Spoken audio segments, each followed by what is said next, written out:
Honorable Chief Minister of Kerala, Shri Uman Chandiji, Honorable Shri V.S. Achyutanandan, Leader of Opposition, Kerala Legislative Assembly, Honorable Shri K.M. Mani, Minister of Finance and Law, Honorable Shri Abdul Rab, Minister of Education, Honorable Member of Parliament for this very constituency, Dr. Shashi Tharoor, Dr. Govinda Rao, Member of the 14th Finance Commission, distinguished guests, ladies and gentlemen. I am happy to be here to inaugurate the K.M. Mani Center for Budget Studies of the Cochin University of Science and Technology. The setting up of the Center for Budget Studies is a timely and relevant initiative which seeks to fill an existing gap in the scientific and technical understanding of budget accounting and analysis, especially at a time when fiscal imbalances in government finances are being globally blamed for most of the ills of national economies. It is befitting that the center has been named after Shri K.M. Mani, a distinguished public servant and political leader who, I understand, has created history of sorts by presenting 10 budgets in his capacity as Finance Minister of Kerala. I dare say that any cricket team would be happy to have him as a sheet anchor. I congratulate him on this deserving honor. The budget is not merely a statement of financial receipts and expenditure of a government. It is a significant political statement of government policy and its priorities for the economy. The budget reflects either the country's or the state's or the panchayat's economy and the direction in which the government of the day wants to take it as per its priorities and policies. It is also a government's plan for raising revenues through taxation, borrowing and incurring expenditure under the relevant heads. The government channelizes its financial resources thus raised in various sectors of the economy and government. Given the finite nature of financial resources, budget making is an exercise in achieving a fine balance between competing objectives and priorities of the government within the budgetary constraints. Interestingly enough, the Constitution of India does not use the term budget, but only refers to the annual financial statements. As per Articles 112 and 202, the Union Government and the state governments are constitutionally mandated to prepare and present budgets, which are financial statements of receipts and expenditure, both current and capital. The importance of research and analysis in the technical and political aspects of budget making can be gauged from the fact that besides the union and the state governments, there are around 2.4 lakh local self-government bodies, including panchayats and municipalities, which are in dire need of better budgetary management for financial viability and sustainability. They would be important beneficiaries of advanced research and training in this area, especially at a time when there are not many institutions in the country dedicated to the study and research relating to budget making and management. The main objective of the K.M. Mani Center for Budget Studies, as I understand, is to promote research in the theory and practice of public budget and budget making, as well as classification, analysis, accountability and management of budgets in democratic, countries with special focus on India's fiscal federalism.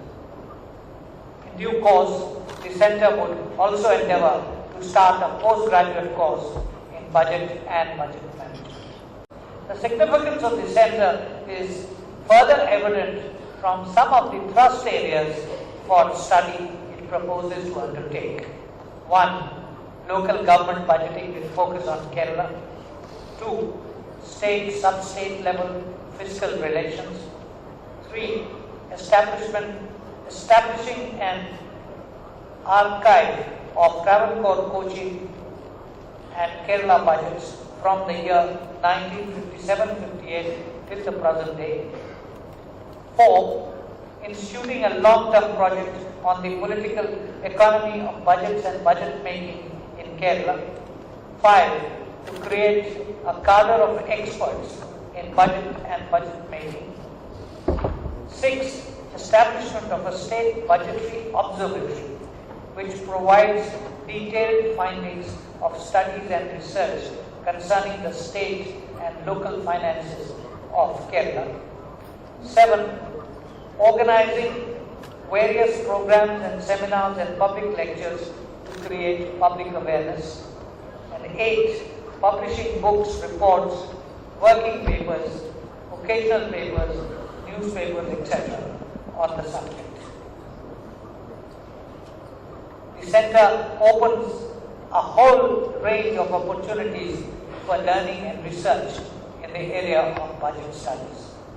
I hope that the Centre will initiate a new chapter in the annals of public finance research with emphasis on subnational finances, thereby laying the foundation of a new Centre of excellence in budget studies and related policy formulations for the benefit of Kerala and the entire country.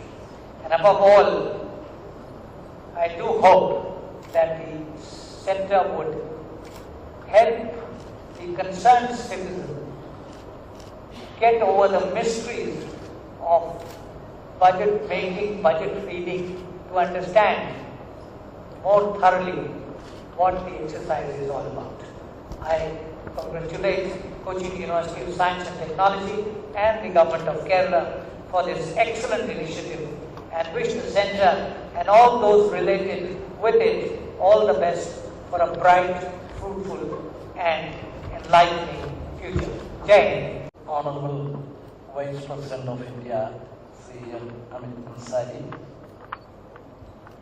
ബഹുമാന്യായ ധനകാര്യമന്ത്രി C K M Mani, ബഹുമാന്യായ പ്രതിപക്ഷ നേതാവ് C V S Achuthanandan, ബഹുമാനപ്പെട്ട കേന്ദ്രമന്ത്രി C Shashi Tharoor, doctor M Govindarao, vice chancellor doctor Ramachandran Khedar, doctor M A Oommen, doctor A Ramachandran, മറ്റ് വിശിഷ്ട അതിഥികളെ, ബഹുമാന്യരെ, സുഹൃത്തുക്കളെ, കൊച്ചിൻ ശാസ്ത്ര സാങ്കേതിക സർവകലാശാലയിൽ ആരംഭിക്കുന്ന K M Mani budget studies സെന്ററിന്റെ ഉദ്ഘാടന ചടങ്ങിൽ പങ്കുചേരാനാണ് നമ്മളെല്ലാം ഇവിടെ ഒത്തുചേർന്നിരിക്കുന്നത്. ബഡ്ജറ്റ് റെക്കോർഡിന്റെ ഉടമയായ മാണി സാറിന്റെ പേരിൽ തന്നെ ബഡ്ജറ്റ് സ്റ്റഡീസ് സെന്റർ തുടങ്ങുന്നത് എന്തുകൊണ്ടും അഭികാമ്യവും അഭിമാനകരവുമാണ്. 11ാമത്തെ ബഡ്ജറ്റ് അവതരിപ്പിക്കാൻ തയ്യാറെടുക്കുന്ന അദ്ദേഹത്തിന്റെ റെക്കോർഡ് ആർക്കെങ്കിലും തകർക്കാൻ പറ്റുമെന്ന് ഞാൻ കരുതുന്നില്ല. ദേശീയ തലത്തിലും ഒരുപക്ഷെ ആഗോളതലത്തിലും അദ്ദേഹത്തിൻ്റെത് അപൂർവ റെക്കോർഡായിരിക്കും എന്നാണ് ഞാൻ വിചാരിക്കുന്നത്. ബ്രിട്ടീഷ് പാർലമെന്റ് വരെ അദ്ദേഹത്തെ ആദരിച്ചു കഴിഞ്ഞു. മറ്റു ബഡ്ജറ്റുകളിൽ നിന്നും വളരെ വ്യത്യസ്തമാണ് മാണി സാറിന്റെ ബഡ്ജറ്റ് പുസ്തകം. സുദീർഘമായ തയ്യാറെടുപ്പിന് ശേഷമാണ് അദ്ദേഹം ബഡ്ജറ്റ് അവതരിപ്പിക്കുന്നത്. ഒരു തപസ്യ പോലെയാണ് ബഡ്ജറ്റിന് വേണ്ടിയുള്ള അദ്ദേഹത്തിന്റെ തയ്യാറെടുപ്പ്. ബഡ്ജറ്റ് അവതരിപ്പിക്കുന്നതാകട്ടെ അത് സ്വയം അലിഞ്ഞു ചേർന്നും നർമ്മവും ഭാവനയും യുക്തിയും ശക്തിയുമെല്ലാം ചേർത്തുള്ള അവതരണം തന്നെ ആരെയും ആകർഷിക്കുന്നതാണ്. അദ്ദേഹത്തിന്റെ ബഡ്ജറ്റിന് ഒരു രാഷ്ട്രീയ മുഖമുണ്ട്. അത് ജനങ്ങളോട് ചേർന്ന് നിൽക്കുന്നതും അവർക്ക് ആശ്വാസം പകരുന്നതുമാണ്. അതോടൊപ്പം അതിനൊരു വികസന മുഖമുണ്ട്. പരിമിതമായ വിഭവങ്ങളെ ദീർഘവീക്ഷണത്തോടെ വിനിയോഗിച്ചാൽ മാത്രമേ നാടിന് മുന്നോട്ട് പോകാനാവൂ എന്ന് അദ്ദേഹത്തിന് മറ്റാരേക്കാൾ നന്നായി അറിയാം. ഒരു സംസ്ഥാനത്തിന്റെ വികസന ക്ഷേമ പ്രവർത്തനങ്ങളുടെ ചുക്കാൻ പിടിക്കുന്ന ഏറ്റവും പ്രധാനപ്പെട്ട രേഖ ബഡ്ജറ്റാണെന്ന് നമ്മൾ കരുതുന്നു. സംസ്ഥാനത്തിന്റെ ഒരു വർഷത്തെ വരവ് ചെലവ് മാത്രം എഴുതി അവതരിപ്പിക്കുന്ന കണക്കുബുക്ക് മാത്രമല്ല ബഡ്ജറ്റ്, മറിച്ച് സർക്കാരിന്റെ ദിശാബോധവും പ്രത്യയശാസ്ത്രവും നാടിന്റെയും ജനങ്ങളുടെയും ആഗ്രഹാഭിലാഷങ്ങളും അതിൽ കലരുന്നു.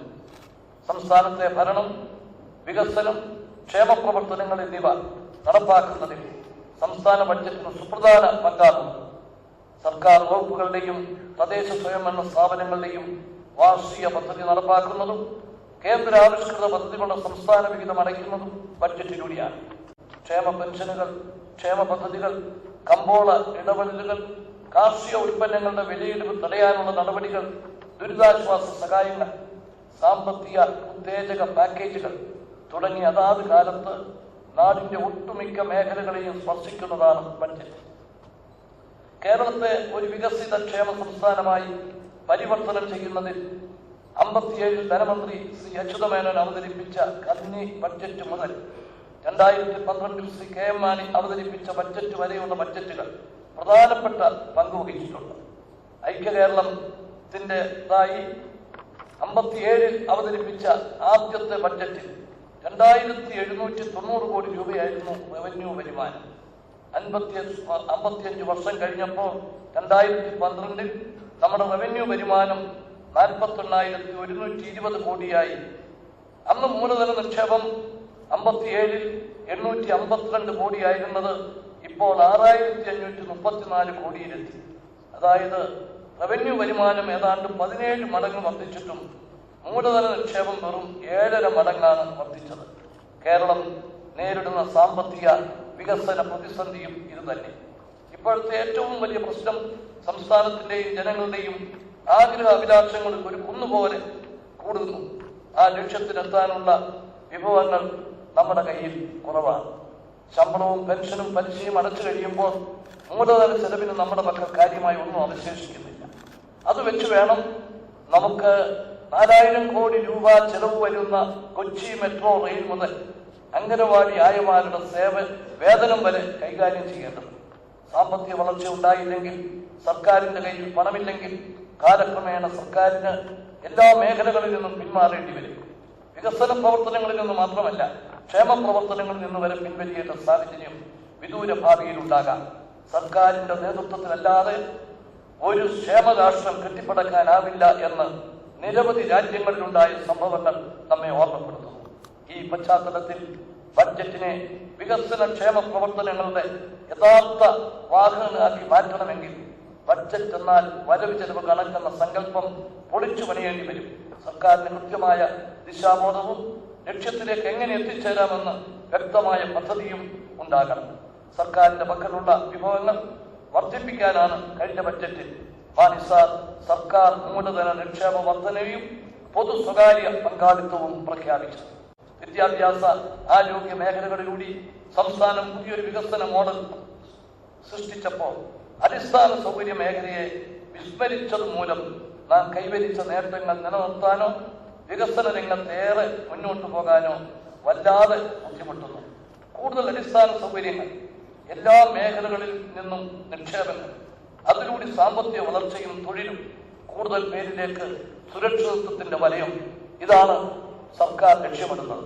ആ ലക്ഷ്യത്തിലേക്ക് എത്തിച്ചേരാനുള്ള ഏറ്റവും പ്രധാനപ്പെട്ട പാതയായി ബഡ്ജറ്റിനെ സർക്കാർ രൂപപ്പെടുത്തിയെടുക്കുകയും വേണം. ബഡ്ജറ്റിനെ വരവ് ചെലവ് കണക്കിനപ്പുറത്തേക്ക് കൊണ്ടുപോയി ഒരു വിഷൻ ഡോക്യുമെന്റായി നമുക്ക് വളർത്തിയെടുക്കണം. ഈ ഒരു പുതിയ പദ്ധതി ആവിഷ്കരിക്കണമെങ്കിൽ കൃത്യമായ വസ്തുതകളും വിവരങ്ങളും നമുക്ക് മുമ്പിലുണ്ടാകണം. ഈ സാഹചര്യത്തിൽ ബഡ്ജറ്റിനെ കുറിച്ചുള്ള പഠനങ്ങളും ഗവേഷണങ്ങളും നമുക്ക് ആവശ്യമാണ്. ബഡ്ജറ്റ് വിദഗ്ധരെ നമുക്ക് സൃഷ്ടിച്ചെടുക്കുകയും ബഡ്ജറ്റിനെ ജനകീയ ഡോക്യുമെന്റ് ആക്കുകയും വേണം. കൊച്ചിൻ ശാസ്ത്ര സാങ്കേതിക സർവകലാശാലയിൽ ആരംഭിക്കുന്ന KM Mani centre for budget സ്റ്റഡീസിന് ഈ കാര്യത്തിൽ വളരെയേറെ സംഭാവനകൾ നൽകാൻ കഴിയും.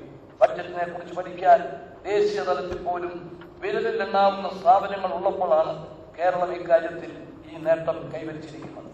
മാണി സാറിന്റെ ബഡ്ജറ്റുകളെ കുറിച്ച് തന്നെ സെന്ററിന് വിപുലമായ പഠനം നടത്തേണ്ടി വരും. ഏറ്റവും അധികം ബഡ്ജറ്റുകൾ മാത്രമല്ല അദ്ദേഹം അവതരിപ്പിച്ചത്, മറിച്ച് അവയിൽ ക്രിയാത്മകവും ഭാവനാപൂർണവുമായ നിരവധി പദ്ധതികൾ പ്രഖ്യാപിക്കുകയും ചെയ്തിട്ടുണ്ട്. 1980 രാജ്യത്ത് ആദ്യമായി കർഷക തൊഴിലാളികൾക്ക് പ്രതിമാസം 45 രൂപ പെൻഷൻ പ്രഖ്യാപിച്ചതും 2011 കർഷകർക്ക് പെൻഷൻ പ്രഖ്യാപിച്ചതും ഉൾപ്പെടെ നിരവധി നവീനമായ പരിപാടികൾ അദ്ദേഹം ആവിഷ്കരിച്ചിട്ടുണ്ട്. മാണി സാറ് 11ാം ബഡ്ജറ്റിന്റെ പണിപ്പുരയിലാണ്. വളരെ പ്രതീക്ഷയോടുകൂടിയാണ് കേരളം പുതിയ ബഡ്ജറ്റിനെ കാത്തിരിക്കുന്നത്. കേരളം മാറുകയാണ്. നാട്ടിലെ മാറ്റങ്ങൾ രാജ്യത്തുള്ളവരും പുറത്തുള്ളവരും സസൂക്ഷ്മം വീക്ഷിക്കുന്നുണ്ട്. എമർജിംഗ് കേരളയിലൂടെ വ്യക്തമായ സന്ദേശം നാം ലോകത്തിന് നൽകിക്കഴിഞ്ഞു. കേരളത്തിന്റെ മുന്നോട്ടുള്ള വികസന കുതിപ്പിന് കരുത്തു പകരുന്ന ഏറ്റവും വലിയ ആയുധമാകും ഈ പുതിയ ബഡ്ജറ്റ് എന്ന് നമുക്ക് ആശിക്കാം. ബഡ്ജറ്റിന് വികസനത്തിന്റെയും ക്ഷേമപ്രവർത്തനത്തിന്റെയും രാഷ്ട്രീയ മുഖം അവതരിപ്പിക്കുകയും ബഡ്ജറ്റിനെ ജനകീയമാക്കുകയും ചെയ്ത മാണി സാറിന്റെ പേരിൽ ആരംഭിക്കുന്ന പഠന കേന്ദ്രം ഉന്നത നിലവാരം പുലർത്തുമെന്നും അത് കേരളത്തിന്റെ മുന്നോട്ടുള്ള പ്രയാണത്തിന് മാർഗദീപമാകുമെന്നും ഞാൻ കരുതുന്നു. എല്ലാ ആശംസകളും ഈ സെന്ററിന് നേരുന്നു. നമസ്കാരം.